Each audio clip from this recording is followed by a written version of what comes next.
धाणं नमो आयर्याणं नमो वज्रायाणं नमो लोये सव्यसाहुणम्।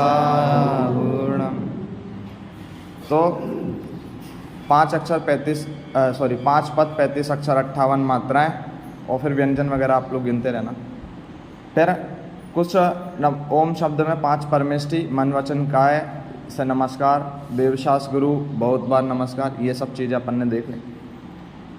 फिर लोहे शब्द ये है, ये लिखने लायक कि लोहे शब्द जो है वो आदि दीपक है, उसको सबके साथ लगाना है। लोहे और सव्य शब्द 2 शब्द सबके साथ लगाने हैं। 5 नाम, इन सब पे अपन ने चर्चा कर ली। फिर जो कुछ सामान्य विशेषताएं कल देखी थी कि प्रत्येक दिन बोलते हैं, संकट काल में बोलते हैं, प्रत्येक शुभ कार्य से पूर्व बोला जाता है, सर्वप्रथम यही सिखाया जाता है। ये सब विशेषताएं हैं। अब जो मैं बोल रहा हूँ वो आप लोग ध्यान रखना विशेष तौर पे। ये तो सामान्य है, ये इसमें कोई दम नहीं। विशेष क्या है, इसमें किसी भी व्यक्ति विशेष को नमस्कार नहीं किया गया है। और जिन आत्माओं का स्मरण किया जाता है वो संसार पार करके मोक्ष में स्वयं सुखी हैं और फिर दूसरों को सुखी होने का उपदेश देते हैं। इसके ऊपर बहुत चर्चा करी थी कल। तो यदि किसी व्यक्ति विशेष को नमस्कार करते तो नमोकार मंत्र सार्वभौमिक अर्थात सभी क्षेत्रों में नहीं जाता, सभी कालों में नहीं जाता और सभी लोगों का नमोकार मंत्र नहीं होता। वो किसी न किसी एक व्यक्ति का बन के या कुछ एक विशेष संप्रदाय का बन के रह जाता। इस प्रकार से नमोकार मंत्र के संबंध में कुछ देखे थे। फिर लास्ट में एक और विशेषता देखते हैं कि इस नमोकार मंत्र के माध्यम से कुछ भी लौकिक सुख की कामना अपन नहीं करते हैं कि हम नमोकार मंत्र बोल रहे हैं तो हमें क्या पुत्र रत्न की प्राप्ति हो जाए या हमें ये चीज़ मिल जाए, कोई ऐसा भाव अपन के नहीं होता। तो किसी भी मांग की नहीं की गई है, पूर्णतः निस्वार्थ भाव से, भक्ति भाव से हम नमोकार मंत्र बोलते हैं। बहुत सारी जगह बहुत सारे भाव लोग लगा लेते हैं स्तोत्रों के साथ, कुछ भी साथ, लेकिन नमोकार मंत्र इकलौती चीज़ है जहाँ पे कोई भी कुछ भी एक भी लौकिक वांछा नहीं रखता। कोई ऐसा नहीं कहता है यार परमेश्वर मैं आपको नमस्कार कर रहा हूँ तो मुझे ये मिल जाए, ये मिल जाए, कोई कुछ ऐसा नहीं भाव रहा। तो पूर्णतः निस्वार्थ भाव से हम नमोकार मंत्र बोलते हैं। इस प्रकार से कितने हमने विशेषताएं देखी। और एक अंतिम चीज़ इसमें हम देखेंगे और फिर कुंदकुंद आचार्य ने 2 गाथाएं लिखी, उनके ऊपर भी थोड़ी चर्चा करेंगे। कुंदकुंद आचार्य का नमोकार मंत्र उनको बोला जाता है। एक और बहुत बड़ी चीज़ है कि लोग बोलते हैं नमोकार मंत्र का पाठ करने से पाप का नाश, सर्व पापै प्रमुच्यते, सभी पापों का नाश नमोकार मंत्र बोलने से होता है। लेकिन इसमें कहें कि हमें तो दिखता नहीं है, जो प्रतिदिन नमोकार मंत्र बोलते हैं फिर भी उनके जीवन में बहुत दुविधाएं आती हैं, है ना। तो उसमें अगर हम कहें रीज़न देखो कि आप श्रद्धापूर्वक नहीं बोलते हो, तो क्या ऐसे सारे व्यक्ति हैं जो श्रद्धापूर्वक नहीं बोलते हैं? क्योंकि दुख कितनों के जीवन में दिखता है, जो संसार में सबके जीवन में दुख है। तो क्या कोई भी श्रद्धापूर्वक नहीं बोलता है?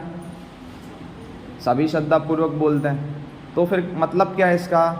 तो क्या जब जब हम नमोकार मंत्र बोलते हैं तब तब के पापों से हम बचते हैं।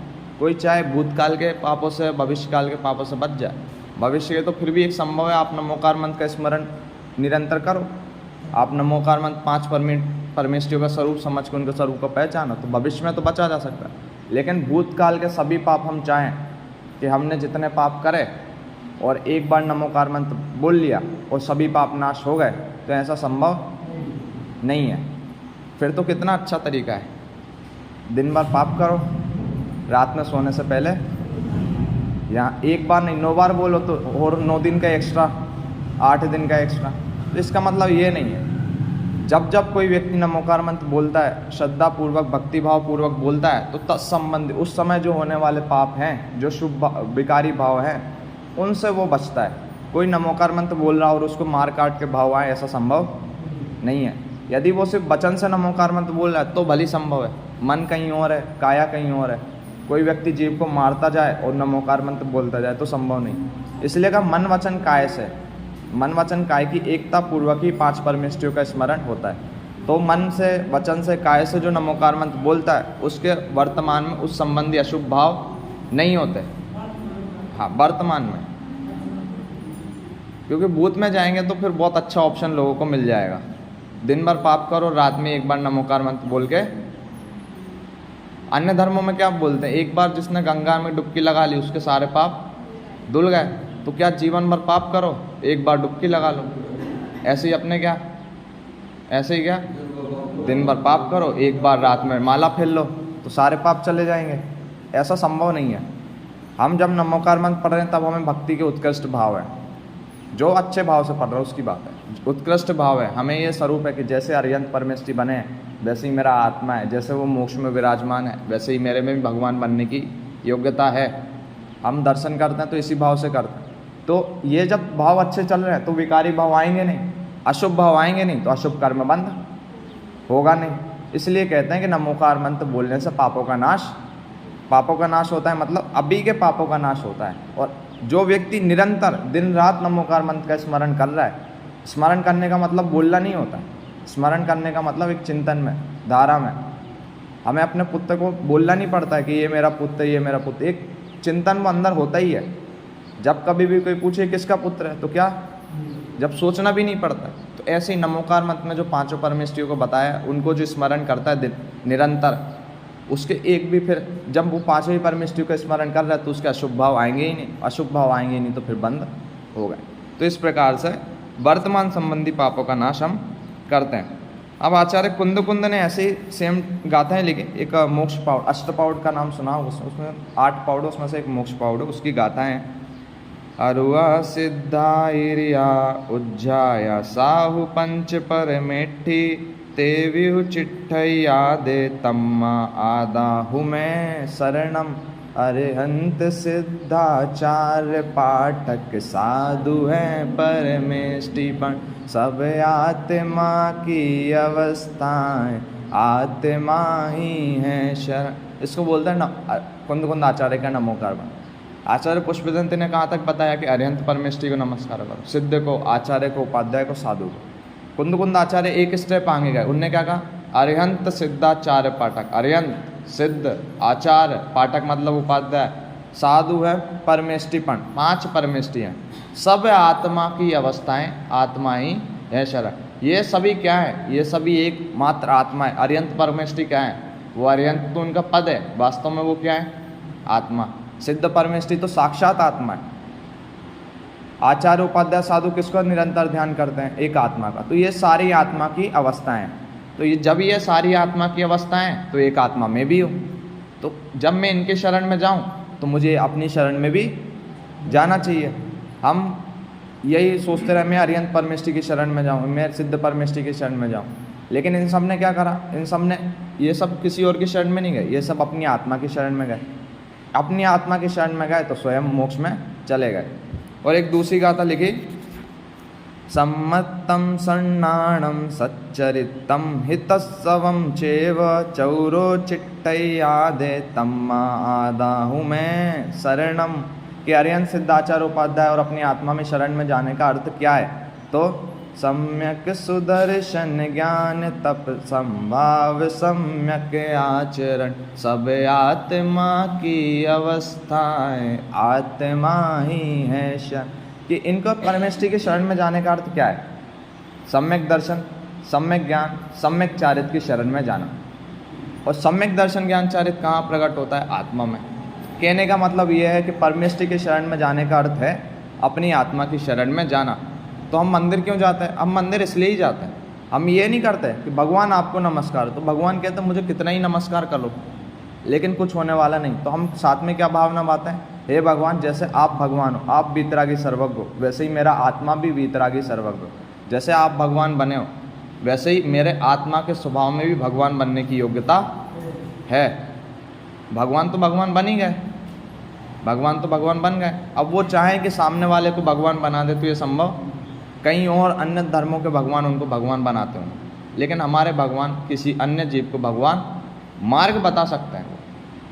मार्ग किसी विद्यार्थी को अध्यापक क्या करा सकता है, किताबें दे सकता है, उसको पढ़ा सकता है, लेकिन अध्यापक चाहे कि ये बिल्कुल मेरी तरह बन जाए, जैसा मैंने पढ़ाई करी वैसे, लेकिन पढ़ाई किसको करनी पड़ेगी। कोई व्यक्ति चाहे कि क्या खाना कोई और बना सकता है, खाना परोस और कोई सकता है, यहाँ तक कि मुंह में कोई और डाल सकता है, लेकिन कोई चाहे कि अब चलो इसको गले के नीचे भी मैं उतार दूँ, तो क्या संभव है? गले के नीचे किसको उतारना पड़ेगा? स्वयं। ऐसे ही भगवान ने मार्ग भी बता दिया है। उनने बताया सम्यक दर्शन ज्ञान चारित, उनने ये भी बताया कि मार्ग देखो सम्यक दर्शन ज्ञान चारित का है। भगवान स्वयं भी भगवान बने, ऐसा भी नहीं कि उनने भगवान नहीं बने फिर मार्ग बताया, भगवान स्वयं भी भगवान बने। मतलब इसके मतलब उन्होंने गारंटी कर दी कि मोक्ष में तो जाया जा सकता है, आत्मा को तो पहचाना जा। उनने मार्ग भी बताया, अब मार्ग पे कैसे चलना वो भी बताया।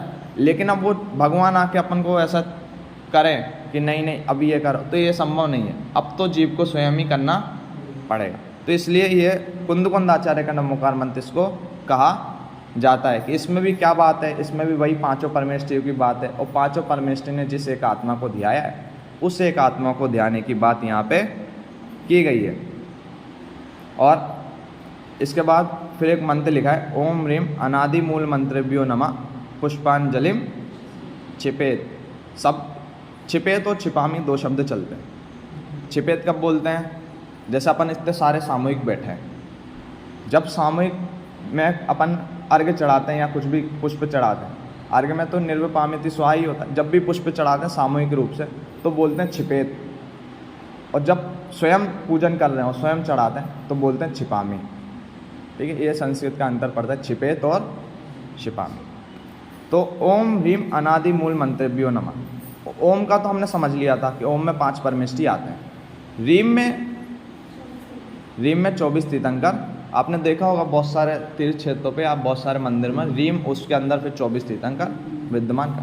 तो रीम भी ये बीज अक्षर है, जैसे ओम बीज अक्षर है वैसे रीम भी बीज अक्षर है। और इसमें 24 तीर्थंकर कि एक रीम शब्द में ही 24 तीर्थंकर। अब निकालने बैठेंगे तो बहुत मुश्किल बैठेगा, इसलिए रीम में 24 तीर्थंकर को अपन गर्वित करते हैं। ओम में 5 परमेष्ठी, रीम में 24 तीर्थंकर। अभी धीरे धीरे और भी बीज अक्षर आएंगे। तो ओम रीम अनादि मूल मंत्रेभ्यो नमः। अनादि मूल मंत्रेभ्यो के नमः अपन बोले नमोकार मंत्रेभ्यो नमः, अपराजित मंत्रेभ्यो नमः, महामंत्रेभ्यो नमः, सब एक ही बात। यहाँ अनादि मूल मंत्रेभ्यो नमः पुष्पांजलिम छिपेत। ऐसा नमोकार मंत्र को जो हमारा कल्याण करने वाला है उसके लिए अपन क्या करते हैं? पुष्प को अर्पण करते हैं। फिर इसके बाद जो चत्तारी मंगल वगैरह पाठ आते हैं उसमें पहले चत्तारी मंगल वाला मैं बुलवाता हूँ, आप बोलना। चत्तारी मंगलम अरिहंता मंगलम सिद्धा मंगलम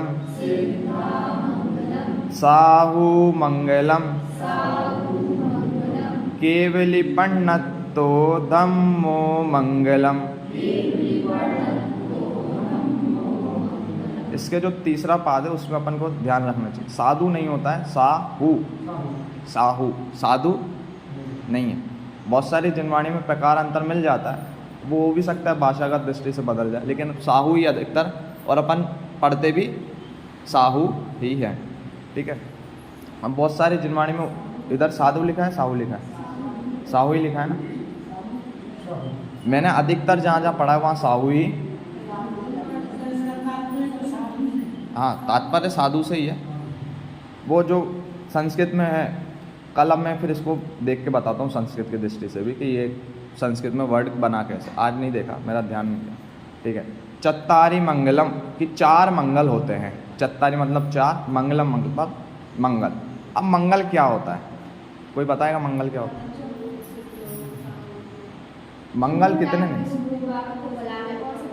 हाँ, जो मोहराग देश रूपी पापों को गलावे और सच्चा सुख उत्पन्न करे। या तो मोहराग देश रूपी ये नास्ति परक कथन है, सच्चा सुख उत्पन्न करे या अस्ति परक।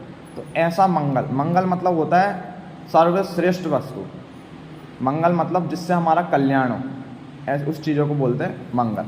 तो क्या जो मोहराग देश रूपी पापों को गलावे, हमारा अहित किसने करा है? मोहराग देश रूपी भावों ने करा। उस हमारा हित किसमें? सच्चा सुख प्राप्त करने में। तो जो मोहराग देश रूपी पापों को गलावे और सच्चा सुख उत्पन्न करे उसे मंगल कहते हैं। तो ऐसे मंगल 4 होते हैं, चत्तारी मंगलम 4 मंगल होते हैं। अरिहंत मंगल, सिद्ध मंगल, साहू अभी बताते हैं। साहू में भी साधु मंगल, सिर्फ साधु मंगल।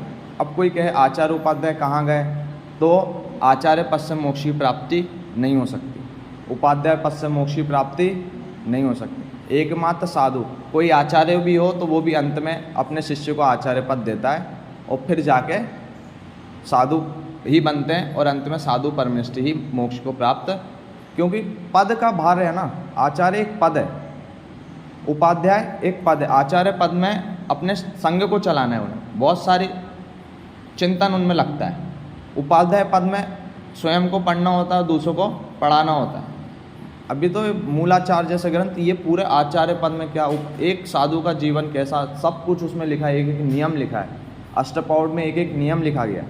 तो क्या आचार्य पद है, उपाध्याय पद है, और मोक्ष में कोई भी पद साथ में जागता, तीर्थंकर पद ही छोड़ जाता है तो आचार्य उपाध्याय पद तो पहले ही बात छूट जाते हैं। तो मोक्ष में वही जाता है जो साधु होता है। साधु सर्व होता है, सब सामान्य जो होता है वो साधु होता है। आचार्य उपाध्याय ये विशेष पद है, इसलिए साधु को अपन नमस्कार करते हैं। अब कई कहें 5 परमेष्ठियों को तो पहले नमस्कार करा, तो ये मंगल की बात है। तो मंगल में और जो साधु होते हैं, जो साधु हैं, जो आचार्य बने थे वो पहले साधु बने थे। तो आचार्य में कौन गर्भित थे? जो उपाध्याय बने वो कौन है? साधु हैं कि नहीं है?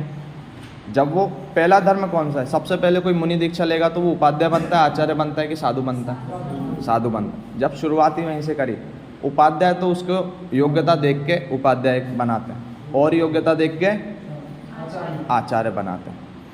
अब कोई कहे कि आचार्य पद विशेष है, तो फिर आचार्य बड़े सारे संघ में से कितने आचार्य बनते हैं? एक बनते हैं, और बाकी सब उपाध्याय भी ज़्यादा नहीं बनते, उपाध्याय भी बहुत लिमिटेड होते हैं। लेकिन साधु सभी होते हैं, साधु सभी होते हैं। इसलिए साधु एक सर्व सामान्य पद, और वही मोक्ष का अंत में हर कोई छोड़ता है। आप जितने भी अभी के देखो, पुराने देखो, सब आचार्य पद छोड़ते हैं।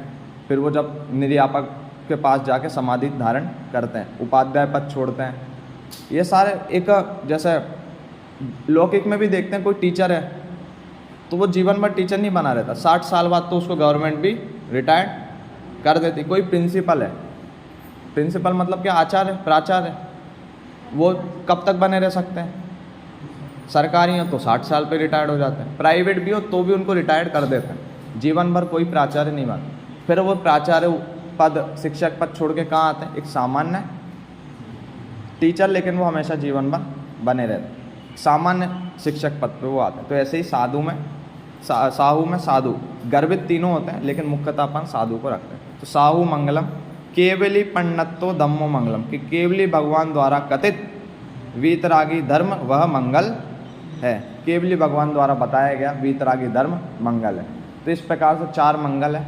जो मोह राग देश रूपी पापों को गलावे, सच्चा सुख उत्पन्न करे, उसे मंगल कहते हैं। मंगल 4 होते हैं। अर्यंत परमेष्टि मंगल है, सिद्ध परमेष्टि मंगल है, साधु परमेष्टि मंगल है। साधु में आचार्य उपाध्याय गर्भित है, और केवली भगवान द्वारा बताया गया वीतराग धर्म मंगल है। इसके बाद आता है उत्तम। चत्तारि लोगुत्मा अरिहंता लोगुत्मा। इसमें याद रखना, गा में छोटे ऊ की मात्रा है, गा के बाद एक आधा ता है, फिर पूरा ता है ना। चत्तारि लोगुत्मा अरिहंता लोगुत्मा सिद्धा लोगुत्तमा साहु लोगुत्तमा केवली पण्णत्तो धम्मो लोगुत्तमो। लास्ट में लोगुत्तमाने, लोगुत्तमो, ये भाषागत ऐसी, अब जैसी जैसी भाषा चलती है वैसी वैसी, जैसे अपन हिंदी में भी चीज़ें गिनानी हो तो पहले क्या, ये है, ये भी है, ये भी है, और अंत में जो गिनाते हैं ये हैं, मात्रा बहुवचन में अपन डाल देते हैं। तो ऐसे ही अब अंत में जाके बहुवचन, अर्यंत परमेष्टि उत्तम है, सिद्ध परमेष्टि उत्तम है, साधु परमेष्टि उत्तम है, और केवली भगवान द्वारा बताया गया वीतरागी धर्म उत्तम हैं। चारों उत्तम ऐसा बताने के लिए, इसलिए मोह लोगोत्तम मोह में पहुंच जाता है। यही 4 उत्तम है। उत्तम किसे कहता है? तो लोगोत्तमा में 2 शब्द हैं, लोक और उत्तमा।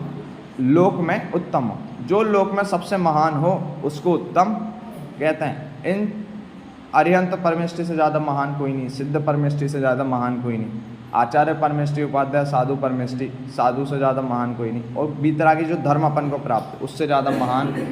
हम फिर कितनी ही महिमा गा लें किसी की, इतना बड़े व्यक्ति हैं, IAS बन गए, इतने बड़े डॉक्टर, सब पद छोटे हैं, सारे पद छोटे हैं, ये पद सबसे बड़े हैं। तो इसी प्रकार से 4 उत्तम होते हैं और अंत में 4 शरण। चत्तारि शरणम पवज्जामि, ये चत्तारि चा सिर्फ ची नहीं है, चा चा। चत्तारि शरणम पवज्जामि सिद्धे शरणम अरिहंत शरणम पवज्जामि सिद्धे शरणम पवज्जामि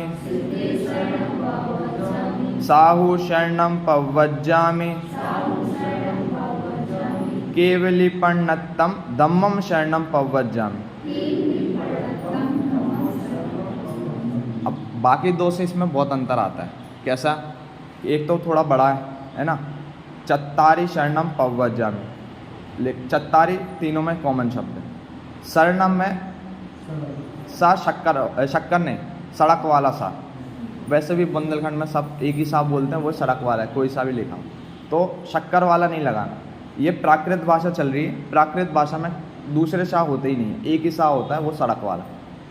इसलिए अब याद आया, साधु भी नहीं होता, साहू प्राकृत भाषा में साधु को ही बोलते हैं। ठीक है, तो चत्तारि शरणम पवज्जामि, पा आधा व आधा जा बड़ा और फिर माँ में छोटी की मात्रा। तो इस एक शब्द में इतना अर्थ निकलता है कि मैं 4 जो शरण है उनकी शरण में जाता हूँ, ऐसे। फिर बाकी सब में क्या चल रहा था? अरिहंता मंगलम, अरिहंता लोकोत्तमा, लेकिन इसमें अरिहंते है ना, अरिहंते शरणम पवज्जामि। ऐसे ही सिद्धा चल रहा था, ऐसे सिद्धे शरणम पवज्जामि। साहु तो साहु शरणम पवज्जामि। केवलीपण्णत्तम है ना, केवलीपण्णत तो चला था पहले 2 में, इसमें केवलीपण्णत्तम धम्मम शरणम पवज्जामि। केवलीपण्णत्तो धम्मो शरणम पवज्जामि नहीं, गलत। केवलीपण्णत्तम धम्मम शरणम पवज्जामि। तो मैं 4 की शरण में जाता हूँ। शरण किसे कहते हैं? तो सहारे को शरण कहते हैं। और सहारा भी कैसा होना चाहिए? जो कभी छूटे नहीं। लौकिक सहारे कैसे हैं? कुछ टाइम के लिए सहारा बनते हैं, वो सहारा लाइफ इंश्योरेंस नहीं, वो भी छूट जाता है। सहारा मतलब अपने माता पिता हैं। अब वो कोई कहेगा माता पिता तो जीवन भर के सहारे हैं, लेकिन जब वो शांत हो जाए या फिर अपन पहले शांत हो जाए या कुछ भी हो, लड़ाई हो जाए, झगड़ा हो जाए, फिर सहारा कहाँ चला जाता है। ये सारे सहारे कैसे हैं? कोई सहारा देने वाला नहीं है, एकमात्र 5 परमेष्टि। जो 5 परमेष्टि की शरण में जाता है और सच्ची भावना से उनकी शरण में जाता है, तो फिर वो मोक्ष के बिना रुकता ही नहीं है। अपने जो मुनिराज हैं वो 5 परमेष्टि की शरण लेते हैं। 5 के मतलब जैसे कोई साधु परमेष्टि है तो वो 4 की शरण ले, तो वो कैसी शरण लेते हैं कि वो स्वयं मोक्ष में चले जाते हैं। चत्तारि शरणम पवज्जामि, 4 शरण होते, शरण सहारे को बोलते हैं। अरिहंत शरणम पवज्जामि, मैं अरिहंत परमेष्टि की शरण में जाता हूँ। सिद्धे शरणम पवज्जामि, मैं सिद्ध परमेष्टि की शरण में जाता हूँ। साहु शरणम पवज्जामि, मैं साधु परमेष्टि की शरण में जाता हूँ। और केवलीपण्णत्तम धम्मम शरणम पवज्जामि, मैं केवली भगवान द्वारा कथित वीतराग जो धर्म है उसकी शरण में जाता हूँ।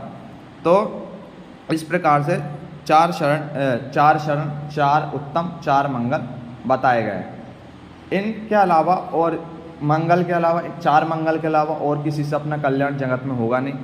4 उत्तम से महान कोई उत्तम इस जगत में है नहीं, और 4 शरण से ज़्यादा शरण इस जगत में कोई है नहीं। बाकी सब क्या है? अशरण भावना जो अपन कहते हैं, आशरण भावना। सम्राट महाबल सेनानी इस क्षण को सकेगा, आशरण मत का है, मरण से जोड़ दिया, लेकिन एक भी शरण अपने पास नहीं है इन 4 के अलावा। तो इस प्रकार से ये चत्तारि मंगल पाठ इसको बोलते हैं कि क्या नमोकार मंत्र, मंदिर में क्या बोलते हैं? नमोकार मंत्र और चत्तारि मंगल पाठ। तो चत्तारि मंगल पाठ में चत्तारि मंगल, चत्तारि लोकोत्तमा और चत्तारि शरणम पवज्जामि, ये तीनों गर्भित होते हैं।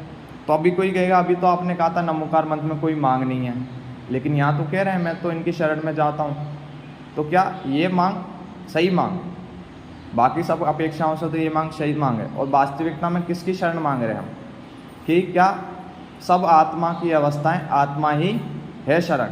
हम तो इन 5 परमेष्टि के माध्यम से किसकी शरण में जा रहे हैं? आत्मा की शरण में जा रहे हैं। और अपने घर में जाने के लिए किसी को पूछना पड़ता है क्या? वो मांग होती है कि अपने घर में जाना। कोई बोले कि मैं तो अपने घर में जा रहा हूँ, वो फॉर्मेलिटी है।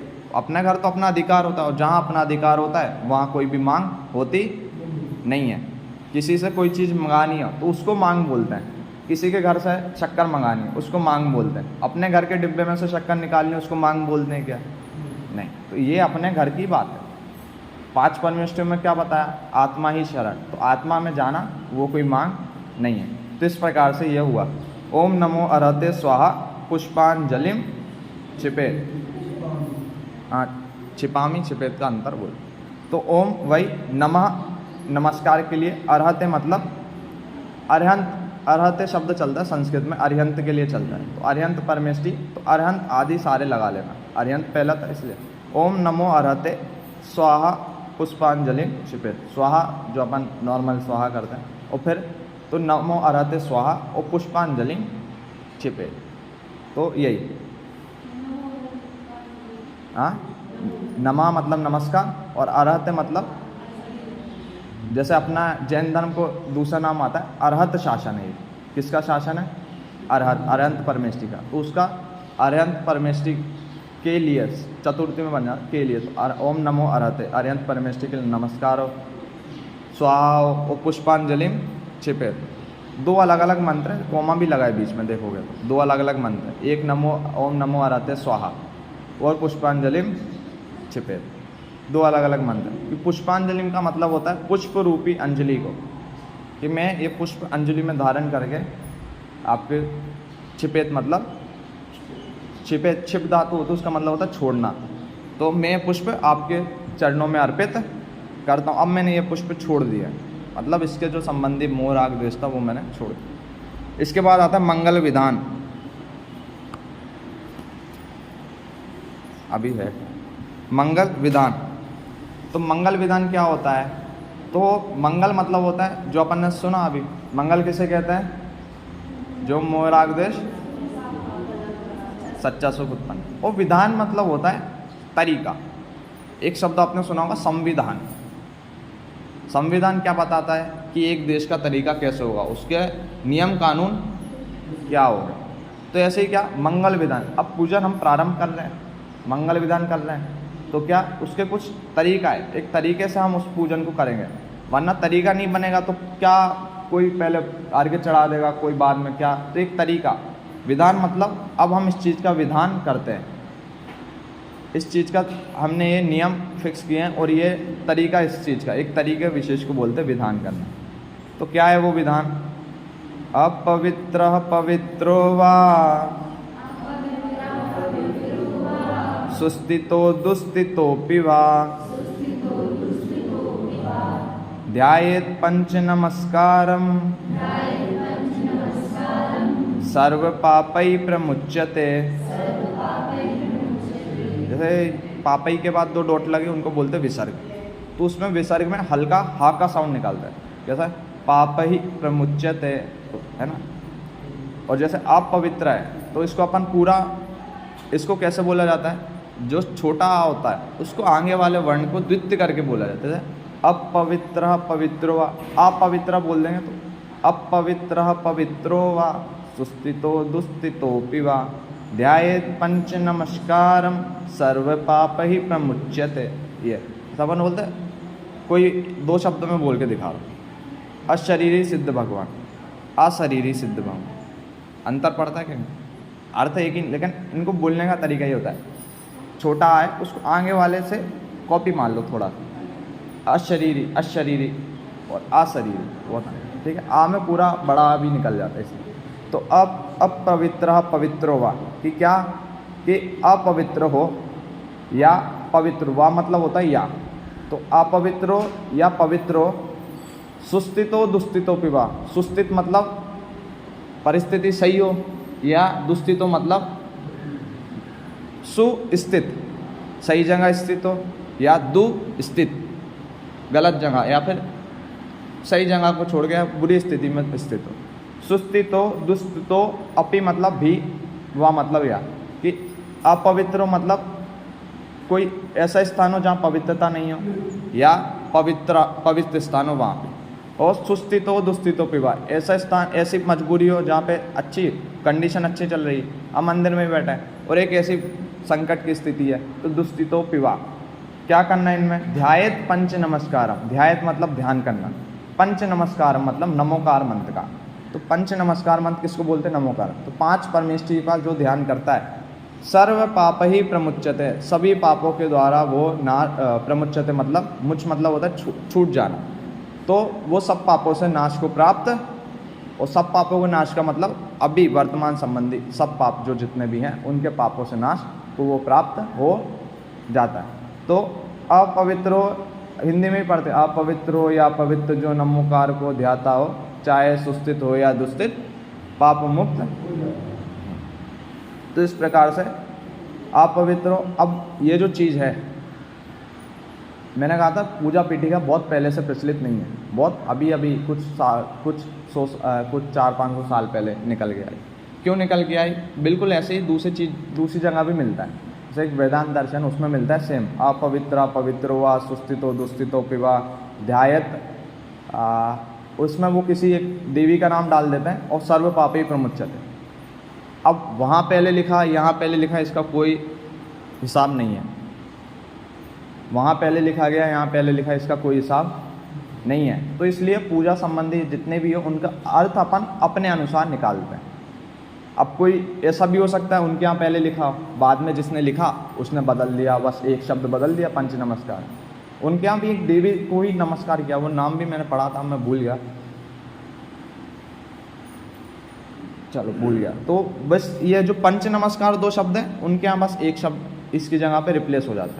तो अब ऐसा भी हो सकता है पहले उनके यहाँ लिख दिया, ऐसा भी हो सकता है हमारे यहाँ पहले लिखा, तो इसलिए लेकिन अर्थ हम अपने हिसाब से निकालते हैं। जो 5 परमेश्वर को ध्याता है वो सारे पापों से नाश को प्राप्त हो जाता है। तो अब कोई देखने लग जाए कि मेरे सारे पाप तो नाश को प्राप्त हो रहे हैं, आज मंदिर में पढ़ा अपवित्र पवित्रो वा सर्व सुस्थितो दुस्थितो पिबा ध्यायेत पंच नमस्कारम सर्व पाप ही प्रमुच्यते, और टेंशन फ्री के चलो घर में जितना भी क्लेश चल रहा था वो सब खत्म, और घर में आके स्थिति वैसी बने। भावना ऐसी होती है उसकी कि मैं सारे पापों से छूट जाऊँ, जो अंदर के मोहराग देश हैं उनसे वो सबसे छूट जाता है ऐसा। फिर इसके बाद है अपवित्र पवित्रो वा सर्वावस्थांगतोऽपि वा यह स्मरेत् परमात्मानं सा बाह्याभ्यंतरे शुचि। बाह्य अभ्यंतर, तो उसको मिलाएंगे तो बाह्याभ्यंतर, बाह्याभ्यंतर नहीं बोलना आ रहा हो तो अपन को पूजन में भी ऐसे ही बोलना चाहिए, बाह्य अभ्यंतरे शुचि। गलत बोलने से अच्छा है अलग अलग करके बोल दो। इसलिए मैं तत्वाशुद्ध भी पढ़ाता हूँ, रात में ऐसे बहुत सारे तुड़वा देता हूँ कि क्या अब लोग गलत बोल जाए, बाह्य अभ्यंतर बोलना नहीं आ रहा, आता बहुत मेहनत से ही है बाह्य अभ्यंतर, कोई बिल्कुल सिखाए अपन 10 बार 15 बार बोले तब नहीं आ रहा, तो आप बाह्य अभ्यंतरे शुचि ये तोड़ के चल सकता है, टूट जाता है। तो पहली लाइन तो वही अपवित्र पवित्रो वा, अपवित्रो या पवित्रो सर्वावस्थांगतो पिबा, किसी भी अवस्था में सारी अवस्थाओं में जाने पर भी, गतो अपि वा कि सारी अवस्थाओं में जाने पर भी क्या करना, या स्मरेत परमात्मा नाम।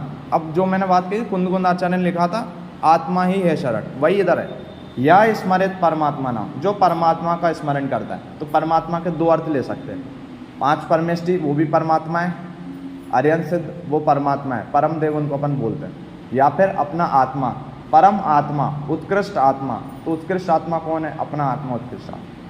यह स्मरेत परमात्मा नाम, जो स्मरेत मतलब याद करना, जो परमात्मा को याद करता है वो क्या, सा व्यायाभ्यंतर शुचि, सा बाहर की, और अभ्यंतर मतलब अंदर की, वो बाह्य और अभ्यंतर से शुचि अर्थात पवित्रता को प्राप्त हो जाता है। वो अंदर से भी पवित्र हो जाता है, वो बाहर से भी पवित्र हो जाता है। इसका मतलब ये नहीं अपना शरीर पवित्र बाहर से हो जाए, बाहर से पवित्रता को प्राप्त होने का अर्थात है वो सारे बाहर के जितने क्लेश हैं, जो धार्मिक प्रवृत्ति को धारण करने वाला व्यक्ति है, क्रोधी व्यक्ति भी उसके सामने आके बहुत शांत परिणामी हो जाता है। तो बाहर जितनी भी अशुचि है, अंदर जितने भी, कोई नमोकार मंत्र का ये छंद बोले ओके अब से मैंने नहाना बंद कर दिया, बाह्य अभ्यंतर, इसका मतलब ये नहीं, बाहर से मतलब जगत के जो अच्छी भावना से नमोकार मंत्र को पढ़ता है वो जगत के प्रपंचों से दूर ही हटने की कोशिश करता है।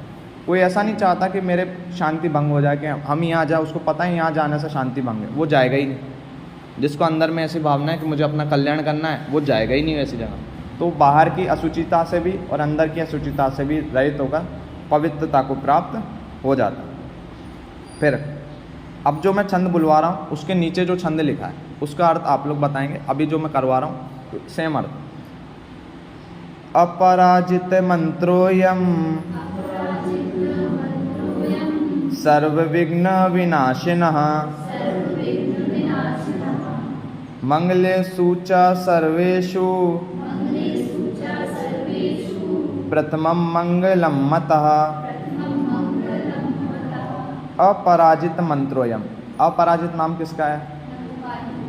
कितने नाम आ गए नमोकार मंत्र के? नमोकार मंत्र, अनादि मूल और अपराजित मंत्र। तो ये नाम किसी ने मनगढ़ंत बनाया, ऐसे नहीं है, लिखे ही मिले अपन को। अपराजित मंत्र, अपराजित मंत्रोयम, अयम मंत्र अपराजितः, कि ये अपराजित मंत्र, इसको कोई भी मंत्र जीत नहीं सकता। अजय मंत्र मतलब कि सारे मंत्र तो लौकिक कामना से भरे पड़े होते हैं, लेकिन ये मंत्र क्या है? ये भगवान बनाने वाला मंत्र। सारे मंत्र कहीं ना कहीं उलझाने वाले होंगे, लेकिन ये सुलझाने वाला मंत्र, इसलिए अपराजित मंत्र। अपराजित मंत्रोयम सर्व विघ्न विनाशना, कि क्या ये अपराजित मंत्र है और इससे क्या होता है? सभी विघ्नों का नाश करने वाला है। विनाशन, नाशन होता और आगे लगा विशेष रूप से नाश करने वाला है। सभी विघ्नों का विशेष रूप से नाश करने वाला है। और मंगलेषु च सर्वेषु, सर्वेषु मंगलेषु प्रथमम मंगलम मता, सभी मंगलों में पहला मंगल है। मता मतलब होता है जैन धर्म। मत, हमारा मत कौन सा है? हमारा धर्म कौन सा है? तो जैनेन्द्र भगवान ने जो शासन बताया, जैनेन्द्र भगवान ने जो बताया, उसमें सभी मंगलों में पहला मंगल ये नमोकार मंत्र है। अपराजित मंत्रोयम सर्व विघ्न विनाशिना मंगलेषु च सर्वेषु प्रथमम मंगलम मता, ये अपराजित मंत्र सभी विघ्नों का नाश करने वाला है और सभी मंगलों में पहला मंगल है। अब इसके नीचे वाला छंद, ऐसो पंचणमो यारो सव्व पाव पणाशिणो मंगलाणं च सव्वेसिं पडवम होई मंगलम। चलो इसका अर्थ कौन बताए?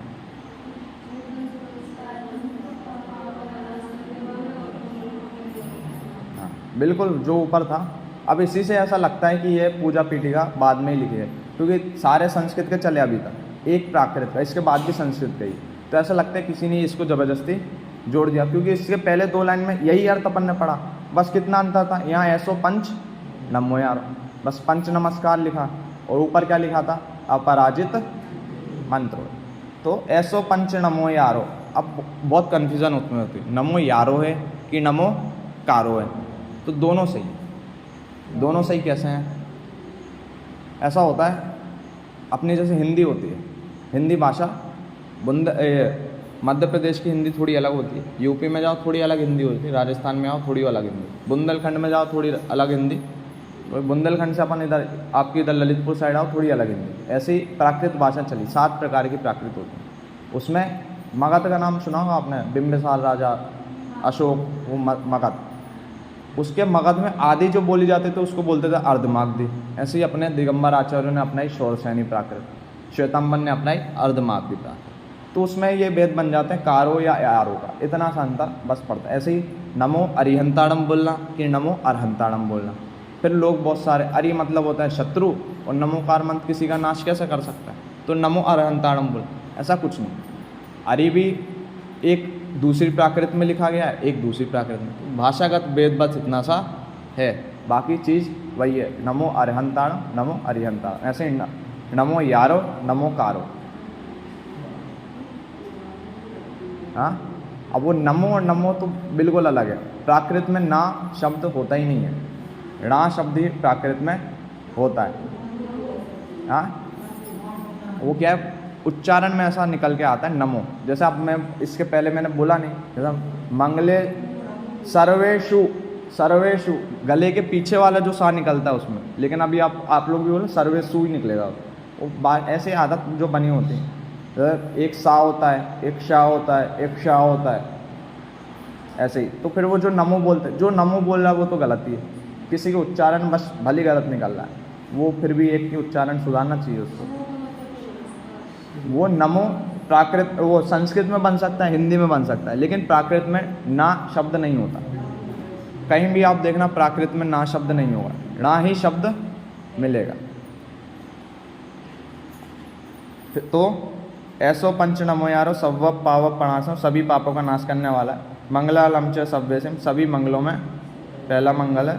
परमम होई मंगलम, सभी मंगलों में पहला मंगल है। अरहमित्यक्षरं ब्रह्म वाचिकं परमेष्टिनः सिद्धचक्रस्य सद्बीजं सर्वतः प्रणमाम्यहम्।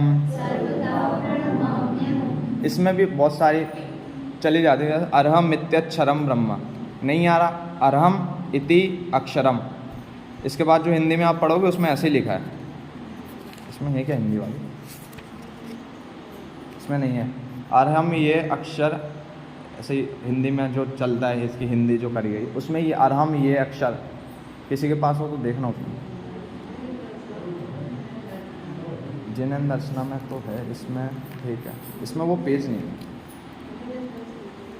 ठीक है, चलो मैं कल याद कर। अरहम ये अक्षर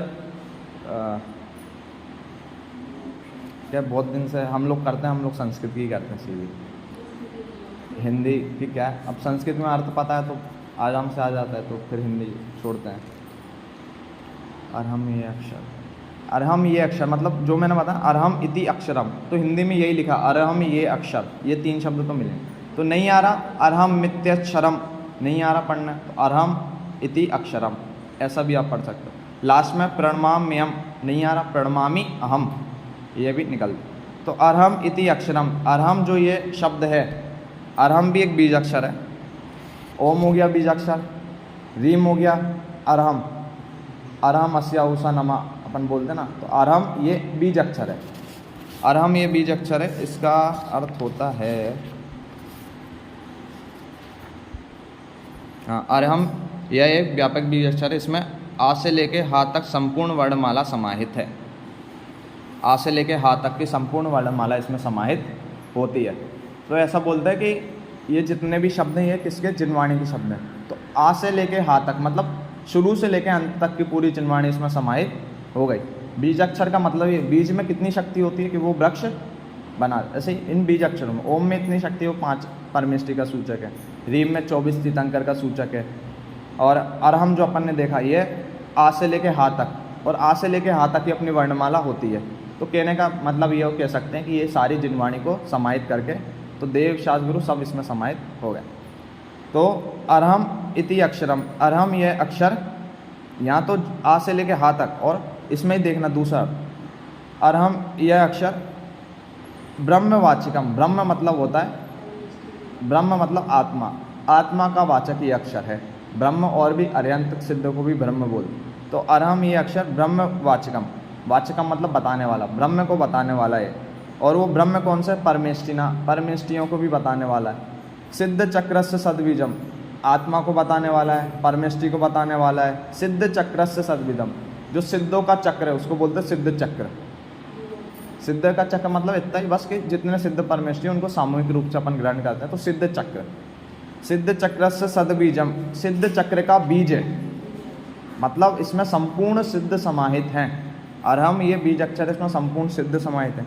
सर्वथा प्रणमाम्य, इसलिए सभी ओर से मतलब मन वचन काय की एकाग्रता पूर्वक मैं नमस्कार, अरहम इसको नमस्कार करता हूँ। तो अरहम कितना व्यापक बीज अक्षर है, इसमें 5 परमेष्टि समाहित हैं, सिद्ध चक्र समाहित हैं, और क्या आत्मा समाहित है, क्योंकि आ से लेके हा तक जितनी भी चीज़ें वो सब इसमें समाहित हैं।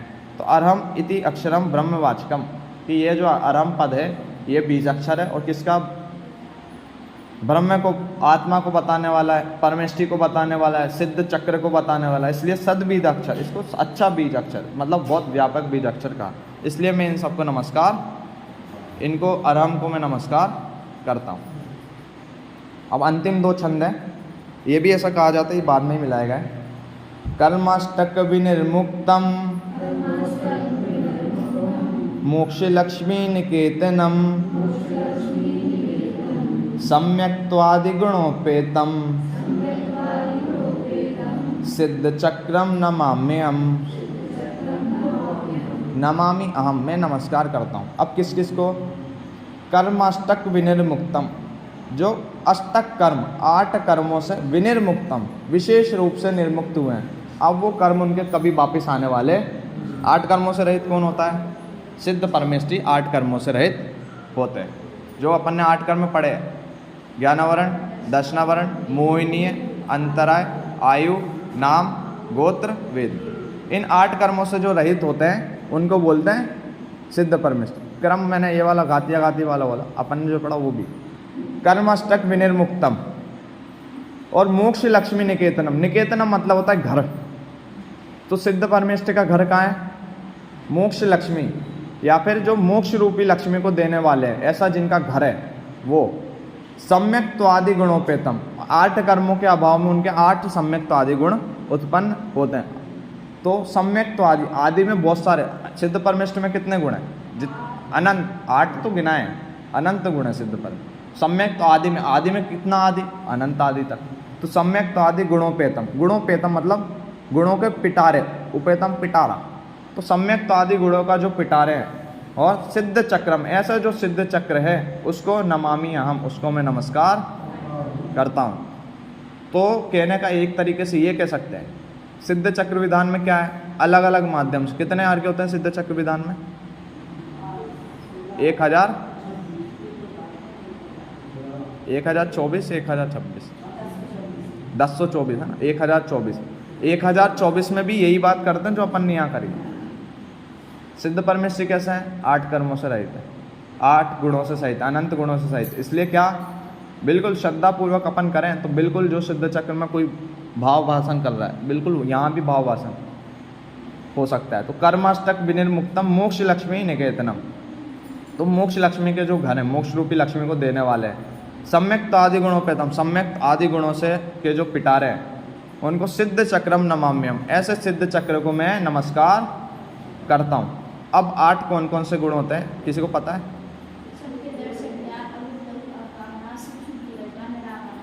अब गिनाओ इसको। हाँ,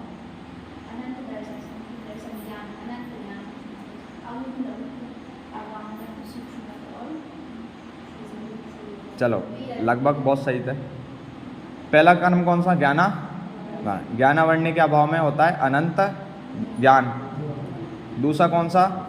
लिखो इसको, ज्ञानावरण के अभाव में अनंत, वहीं लिख लो, कंटिन्यू चल रही है। जब आप बाद में इसको लिखने का मतलब ये है, बाद में आप पढ़ना है इसको, आगे ही लिखो, जहाँ पूजन का अर्थ लिख रहे हो वहीं लिखते चलो। जब पढ़ोगे तभी तो याद होगा, और जब इसको पढ़ोगे तभी याद आएगा कि 8 गुण कौन से थे। ज्ञानावरण के अभाव में अनंत ज्ञान, दर्शनावरण के अभाव में अनंत दर्शन, मोहिनी के अभाव में अनंत नहीं, वीर ने, मोहिनी के अभाव में प्रकट होता है, मोहिनी छोड़ दे, मोहिनी में क्या है? अर्यंतों से बस इतना ही अंतर पड़ता है मोहिनी के। अंतराय लिखो, मोहिनी कर्म का छोड़ो, अंतराय लिखो। अंतराय में अनंत वीर, अनंत दर्शन, अनंत ज्ञान, अनंत वीर। इसके बाद आता है आयु, आयु में अवगाहनत्व,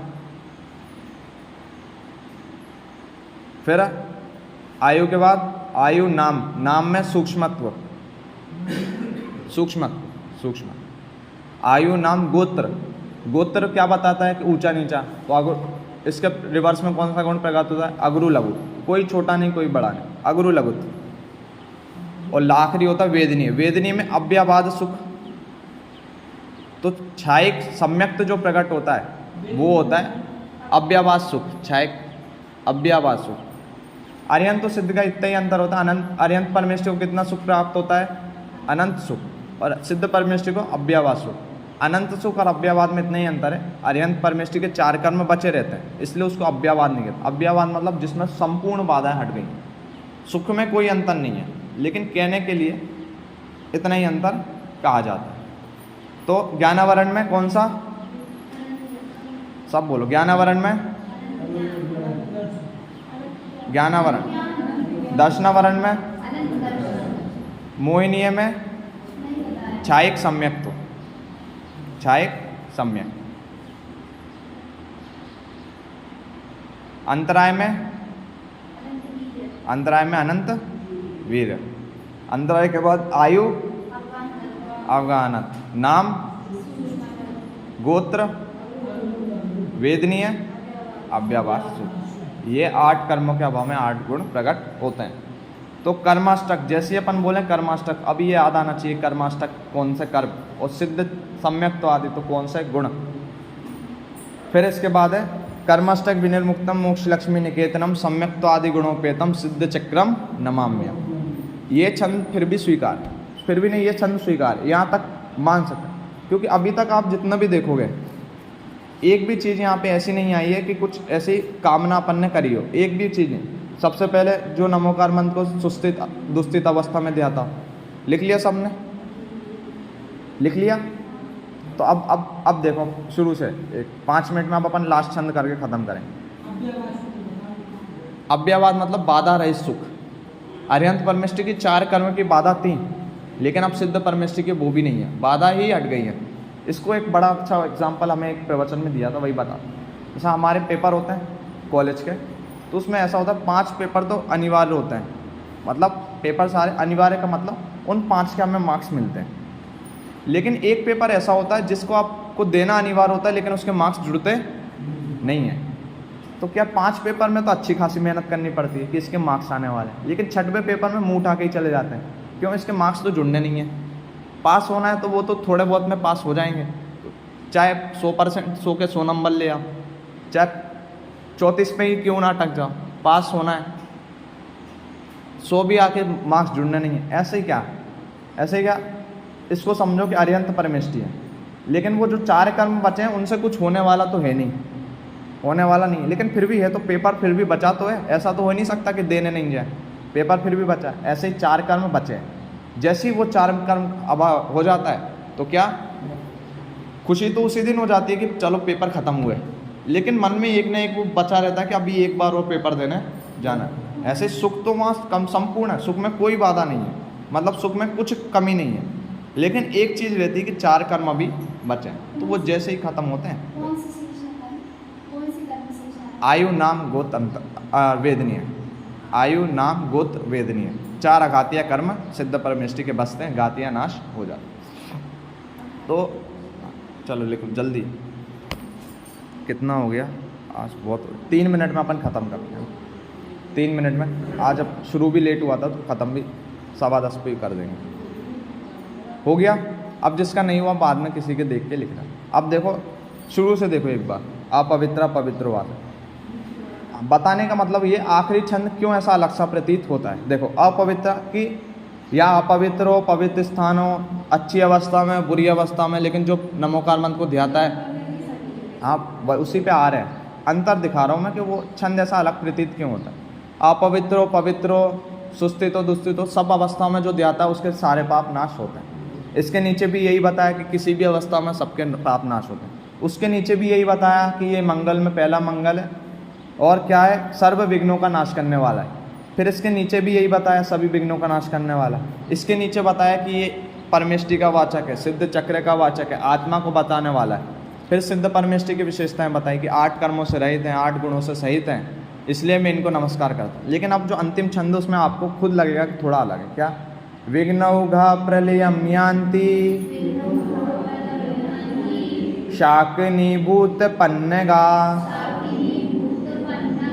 विषम निर्विष्टाम याति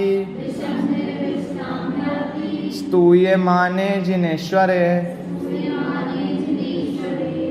क्या, विघ्न उघा प्रलय में आंति। विघ्न मतलब होता है बाधा, औघ मतलब होता है, 2 अर्थ मैंने देखे थे औघ। औघ मतलब एक तो होता है समूह, तो जो विघ्नों का समूह है वो, और एक औघ मतलब होता है जो अपनी बाढ़ वगैरह आती है ना वो। तो विघ्न उघा कि या तो वो पानी की जो बाढ़ आती है वो, तो ऐसा विघ्न या विघ्नों का समूह। प्रलयम यान्ति, प्रलयम मतलब नाश और यान्ति मतलब प्राप्त हो जाए। तो विघ्नों का समूह या जो बाढ़ वगैरह ऐसे आ रहे हैं, प्राकृतिक आपदाएं, वो नाश को प्राप्त हो जाए। फिर शाकिनी भूत पन्नेगा, शाकिनी होती हैं ऐसे अन्य धर्मों में, शाकिनी डाकिनी नाम की ऐसी राक्षसियाँ होती हैं, तो ऐसे भूत पिशाच ये नाश को प्राप्त। भूत मतलब यही, पन्ने का मतलब होता है सर्प, नीचे आप पढ़ो विषम निर्विष्टा, पन्ने का मतलब होता है सर्प। तो सर्प का क्या, विषम निर्विष्टा, सर्प का विष निर्विष्टा को प्राप्त हो जाए। और याति मतलब हो जाए। स्तु ये माने जिनेश्वर, इसलिए मैं जिनेश्वर देव की स्तुति करता हूँ।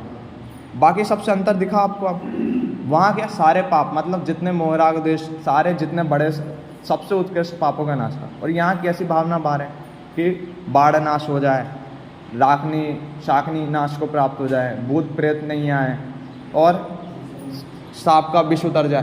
तो यही तो एक जगह इसको फिर अपन कैसे ले सकते हैं, तो ऐसा लगता है ये छंद बाद में जोड़ा, क्योंकि ताल्लुक नहीं हो रहा है ऊपर से, ऊपर एक ही एक चर्चा चल रही है, नीचे अंतिम। तो इसको ऐसा ले सकते हैं जैसे अपन भी बोलते हैं जैसे रोग मरी दुर्भिक्ष न फैले प्रजा शांति से, प्रजा शांति, और पहले बोलते परम शांति पाऊँ प्रभु करूँ स्वयं का। तो वास्तविकता में शांति प्राप्त करना किसको होता है कि आत्मा को मैं प्राप्त करूँ और शांति प्राप्त करूँ। फिर अपन की भावना ऐसी भी होती है कि हम अकेले नहीं, कि रोग मरी दुर्भिक्ष न फैले, इसलिए ऐसा पहले लिखा है कि ये हमारे सारे पाप नाश हो। फिर क्या कि इतने अंदर के पवित्रता और बाहर की जितने आकुलता भी हो तो वो भी नाश को प्राप्त हो। ऐसी भावना कि हम बाहर की आकुलता को भी नाश को प्राप्त कर दे। तो कह सकते हैं पहले निश्चय के कथन लिखे और फिर व्यवहार के कथन लिखे। तो इसका मतलब ये है कि इसका मतलब ये नमोकार मंत्र पढ़ने से बाढ़ नहीं आएगी। नदी में पानी, अभी बारिश हुई है तो बहुत सारी जगहों पर बाढ़, यहीं आसपास जैसे द्रोणगिरी जो सिद्ध क्षेत्र उसके जो नदी निकली है वहाँ सिद्धायतन बना, उसमें पूरे में पानी पानी भरी, नदी पुल के ऊपर से पानी निकल रहा है, इतना पानी। तो नमोकार मंत्र पढ़ने से बाढ़ नहीं आएगी ऐसा नहीं। हमारी भावना ऐसी है कि जीवों को उतना भी कष्ट नहीं हो, भूत प्रेत हट जाएंगे नमोकार मंत्र पढ़ने से, ऐसा संभव नहीं है। क्या भूत प्रेत तो उस दिन बताया व्यंतर जाति के देव है, पापोदा जब तक चलेगा तब तक वो परेशान करेंगे। तो भावना ऐसी बातें हैं कि हम ऐसी भावना वाए, और सहज में ऐसा दिखता है कि नमोकार मंत्र पढ़ने वालों को भूत प्रेत हट गए, उनने इतना उत्कृष्ट पुण्य बंद करा, इतना नमोकार मंत्र इतना उत्कृष्ट मंत्र पढ़ा, तो सहज ही क्या, जैसे सीता की किसने रक्षा करी थी, देव ने रक्षा करी थी। तो उसका मतलब क्या था, सीता ने इतना उत्कृष्ट कार्य किया कि उनके इतना उत्कृष्ट पुण्य बंद करा। तो क्या जब जिनेश्वर देव की अपन भक्ति करते हैं तो उनके जो सहायक होते हैं देव, वो भी उन लोगों के ऊपर दया, सहज दया उनके ऊपर आती है। तो सीता का उपसर्ग दूर करा वो किसी देव ने दूर करा था। देव भी ऐसा, किसी भगवान किसी मुनिराज को केवल ज्ञान की प्राप्ति हो गई थी तो सारे देव उनके केवल ज्ञान में उत्सव मनाने जाते हैं, तो सभी जा रहे थे। तो इतने में किसी ने देखा, देखो वो सीता जी उनके साथ इतना बुरा हो रहा है, तो एक बड़े देव ने छोटे देव को आदेश दिया, तुम जाओ पहले उनका उपसर्ग दूर करके। ये ऐसा हुआ था।